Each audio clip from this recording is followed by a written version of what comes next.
नमस्कार, मैं रेखा पारिक, कक्षा 12, विषय व्यवसाय अध्ययन, टॉपिक प्रबंध प्रक्रिया में आप सभी का स्वागत करती हूँ। आज हम पढ़ेंगे प्रबंध प्रक्रिया का अर्थ, विशेषताएं, प्रक्रिया के चरण और भूमिका। प्रबंध प्रक्रिया का अर्थ एक प्रबंधक द्वारा उद्देश्य निर्धारण करने के पश्चात नियंत्रण तक की क्रिया में जितने भी प्रबंधकीय कार्य किए जाते हैं उन्हीं को सामूहिक रूप से प्रबंध प्रक्रिया कहा जाता है। एक प्रबंधक उद्देश्य निर्धारण के बाद में नियोजन, संगठन, नियुक्ति, निर्देशन, नेतृत्व आदि प्रबंधकीय कार्य करता है। इन्हीं को क्रमशः जब वह करता जाता है तो वह एक प्रक्रिया का रूप ले लेते हैं, अतः वही कार्य प्रबंध प्रक्रिया कहलाते हैं।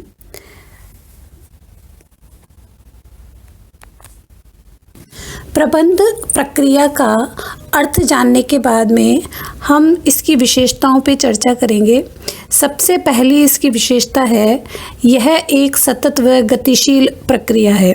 प्रबंध प्रक्रिया प्रबंधकीय कार्यों की निरंतर जारी रहने वाली और गतिशील प्रक्रिया है। इसमें जितने भी प्रबंधकीय कार्य होते हैं वह निरंतर रूप से किए जाते हैं और तब तक किए जाते हैं जब तक संस्था का उद्देश्य पूरा नहीं हो जाता, और संस्था का एक उद्देश्य पूरा होने के पश्चात संस्था पुनः नए उद्देश्यों की स्थापना कर लेती है, नए उद्देश्य बना लेती है। इसलिए यह एक निरंतर और गतिशील प्रक्रिया कहलाती है। दूसरी इसकी विशेषता है, यह एक मानवीय प्रक्रिया है। मानवीय क्रिया इसको इसलिए कहा गया है चूँकि यह एक मानव के द्वारा मानवों के प्रबंधन से संबंधित है। इसमें प्रबंध प्रक्रिया में समस्त कार्य एक प्रबंधक द्वारा किए जाते हैं और मानवीय पहलू को ध्यान में रखकर किए जाते हैं। चूँकि मानवों का ही प्रबंध किया जाता है, इसलिए भी इसे मानवीय प्रक्रिया कहा गया है और ये मानव के द्वारा ही संपादित की जाती है। कोई मशीन के द्वारा इसका संपादित नहीं किया जाता, क्योंकि इसमें जितनी भी सोचने समझने का काम है वह एक मानव करता है, अर्थात एक प्रबंधक करता है, इसलिए इसे मानवीय प्रक्रिया भी कहा गया है। तीसरी इसकी विशेषता है, यह एक सामाजिक क्रिया है। प्रबंधकीय क्रियाएं जो भी है वह मूलतः व्यक्तियों के आपसी संबंधों पर निर्भर करती है। आपसी संबंधों में एक प्रबंधक का अपने कर्मचारियों के प्रति, श्रमिकों के प्रति, अपने अधिकारियों के प्रति, तो जितना भी एक संबंध जो बनता है आपस में व्यक्तियों का बनता है, इसलिए इसे सामाजिक प्रक्रिया भी कहा गया है। चौथी जो इसकी विशेषता है वो है, यह परिणाम प्रधान प्रक्रिया है। परिणाम प्रधान इसलिए कहा गया है इसको क्योंकि इसमें प्रबंधक अपने प्रभाव का प्रयोग करके लक्ष्य को प्राप्त करता है और लक्ष्य को प्राप्त करना ही परिणाम है। चूँकि हमने लक्ष्यों का निर्धारण पहले कर लिया है, हमने एक पैरामीटर जो होता है वो सेट करके रखा होता है कि हमको इस वर्ष इतना लाभ कमाना है या इतने यूनिट्स हमें उत्पादन करना है, तो उन सबको ध्यान में रखकर हम काम की शुरुआत करते हैं और उसी तरीके से उसका निष्पादन करते हैं। तो इसलिए इसे परिणाम जनक क्रिया भी कहा गया है। साथ ही साथ इसको प्रभावोत्पादक प्रक्रिया भी कहा गया है, क्योंकि इसमें एक प्रबंधक के प्रभाव से सारे कार्य किए जाते हैं, इसलिए इसे प्रभावोत्पादक प्रक्रिया भी कहते हैं। पांचवी जो इसकी विशेषता है वह है, यह सार्वभौमिक प्रक्रिया है। सार्वभौमिक प्रक्रिया चूँकि लक्ष्य प्राप्त करने के लिए प्रबंध प्रक्रिया व्यक्तिगत जीवन से लेकर छोटे बड़े व्यावसायिक, गैर व्यावसायिक संगठनों में प्रयुक्त होती है, इसलिए इसे सार्वभौमिक प्रक्रिया भी कहा गया है। सार्वभौमिक का जो अर्थ होता है वह होता है कि सभी जगह समान रूप से पाया जाना, सर्वत्र, इसलिए इसको जो प्रबंध है वो सभी जगह समान रूप से पाया जाता है। इसको कहीं ना कहीं अपने उद्देश्य के अनुसार क्रमशः इसको अलग अलग बांट दिया जाता है, लेकिन काम सारे इसमें प्रबंधकीय किए जाते हैं, इसलिए यह प्रक्रिया सार्वभौमिक प्रक्रिया कहलाती है। अब हम पढ़ेंगे प्रक्रिया के चरण। प्रक्रिया के चरण को प्रबंधकीय कार्य भी कहा जाता है। इन कार्यों को दो भागों में बांटा गया है। पहला प्रमुख कार्य और दूसरा सहायक कार्य। प्रमुख कार्य के 5 भाग हैं। इसमें पहला भाग है नियोजन करना। नियोजन के अंतर्गत एक प्रबंधक संगठन के लक्ष्यों को प्राप्त करने के लिए विभिन्न प्रश्नों पर विचार करता है और निर्धारित लक्ष्य को प्राप्त करने के लिए अपनी जी जान लगा के, मेहनत लगा के संपूर्ण क्रियाओं को निष्पादित करता है। इसके लिए उसे कई कार्यों को करना पड़ता है। वो कार्य पद्धतियों का निर्धारण करता है, नियमों का निर्धारण करता है, कार्य प्रणालियों का निर्धारण करता है, बजट का निर्धारण करता है। इस प्रकार से वह नियोजन के अंतर्गत कार्य करता है। दूसरा जो इसका कार्य है वह है संगठन। प्रबंधक का जो प्रमुख कार्य है संगठन, इसके अंतर्गत आवश्यक क्रियाओं को पूरा करने के लिए उसे संगठन की आवश्यकता होती है, लोगों की आवश्यकता होती है और वह एक संगठन का निर्माण करता है जिसमें अधिकार और अधीनस्थ लोगों का एक क्रम निर्धारित करता है कि कौन किसके अधीनस्थ रह के काम करेगा, कौन किसको आदेश देगा। इस प्रकार एक संगठन में श्रृंखला का निर्धारण किया जाता है। तीसरा जो उसका काम है वह है निर्देशन। निर्देशन में एक प्रबंधक संस्था में उपलब्ध संसाधनों का उपयोग किस प्रकार से किया जाए जिससे अधिकतम सफलता या लक्ष्य को प्राप्त कर सके, इसके लिए वह निर्देशन का कार्य करता है। संगठन में कार्यरत अधिकारी और कर्मचारी आपस में आदेश और निर्देश की क्रिया को पूरा करते हैं, लोगों को अभिप्रेरित करने का काम करता है। चौथा जो कार्य है वह है नियंत्रण। प्रबंधक अपने कार्य के माध्यम से प्रबंध के सभी कार्यों को कुशलतापूर्वक निष्पादित करता है। इसके लिए उसे नियंत्रण कार्य की आवश्यकता होती है। नियंत्रण के अंतर्गत वह निर्धारित लक्ष्यों को प्रमापित कर लेता है और वास्तविक सफलता कितनी प्राप्त हुई इसका एक वह जांच करता है और जांच के दौरान कहाँ पे कमी रही या कहाँ अधिक उसका लाभ प्राप्त हुआ, दोनों ही वह उसमें देखता है और नियंत्रण की प्रक्रिया के दौरान सुधारात्मक कार्यवाही भी करता है। पांचवा जो उसका कार्य है वह है समन्वय। संगठन में कर्मचारी की क्रियाओं, कार्य विधियों, कार्यक्षमताओं और गुणों में पर्याप्त भिन्नता रहती है, जिसके कारण व्यक्तिगत व अंतर्व्यक्तिक संघर्ष की संभावना उत्पन्न हो सकती है।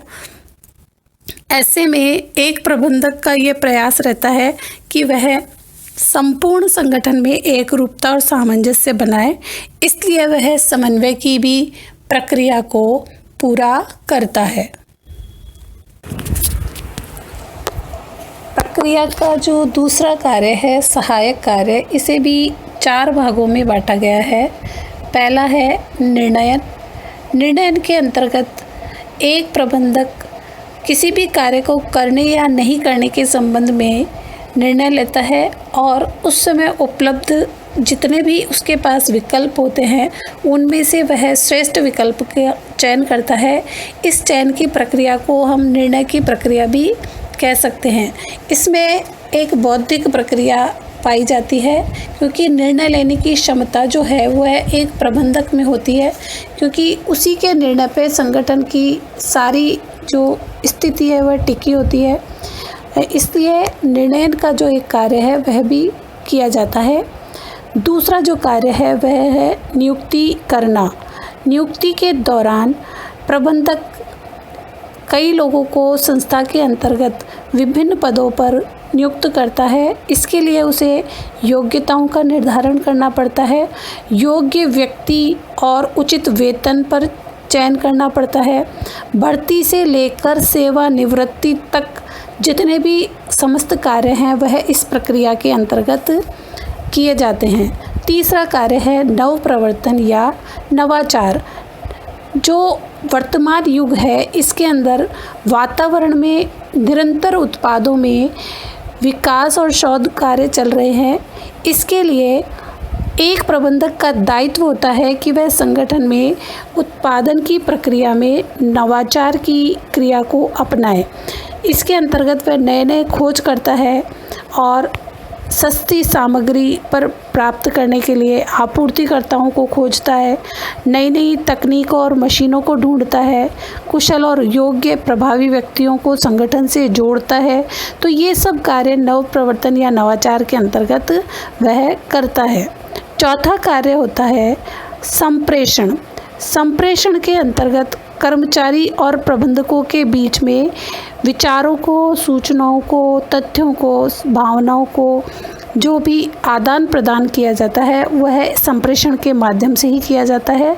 अतः संप्रेषण की प्रक्रिया में कौन से संप्रेषण की पद्धति को लागू किया जाए इसका विचार भी एक प्रबंधक करता है।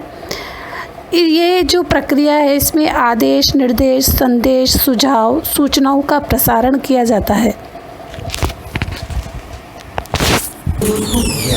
अब हम पढ़ेंगे प्रबंधकीय भूमिका। भूमिका का आशय प्रबंधक के व्यवहार या व्यवहारों के समूह से लगाया जाता है जिसकी अपेक्षा वह समाज के संगठन में से उससे करता है और उसी के अनुरूप प्रबंधक उनसे व्यवहार करता है। यही व्यवहार उसकी भूमिका कहलाता है।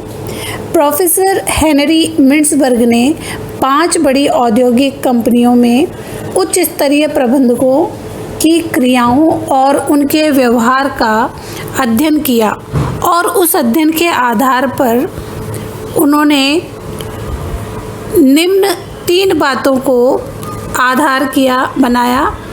पहला है प्रबंधकों को संस्था में उच्च पद स्थिति जो है मिलती है वो निर्णयन से प्राप्त होती है।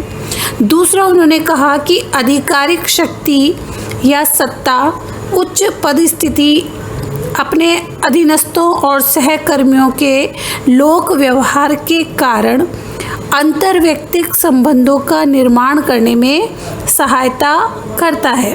और तीसरी बात उन्होंने कही कि प्रबंधकों की संस्था में उच्च पद स्थिति अधीनस्थों से अंतर्व्यक्तिक संबंध संगठन व लोक व्यवहार में प्रबंधकों की कई भूमिकाएं पैदा करता है।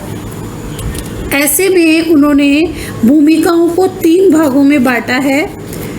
पहली भूमिका उन्होंने बताई अंतर्व्यक्तिक भूमिका, जिसके अंदर वह मुखिया की भूमिका अदा कर रहा है, नायक या नेता की भूमिका निभा रहा है और संपर्क अधिकारी की भूमिका निभा रहा है। दूसरी बात उन्होंने जो बताई सूचनात्मक भूमिका, उसके अंदर वह प्रबोधक या निरीक्षक की भूमिका निभा रहा है। दूसरा प्रसारक या प्रचारक की भूमिका निभा रहा है और तीसरा प्रवक्ता की भूमिका निभा रहा है। निर्णयात्मक भूमिकाओं में एक साहसी या उद्यमी की भूमिका निभा रहा है जो उसका अहम रोल है। अशांति या उपद्रव निवारक की भूमिका निभाता है और तीसरा संसाधक वितरक या आवंटक की भूमिका निभाता है। यहाँ पे वह सभी कर्मचारियों को उनकी आवश्यकता के अनुरूप संसाधनों का वितरण करता है। मध्यस्थ या वार्ताकार की भूमिका निभाता है। इसमें वह श्रम संघ, पूर्तिकर्ता, ग्राहक, सरकार और अन्य एजेंसियों से संबंधी वार्ताएं या समझौते करता है।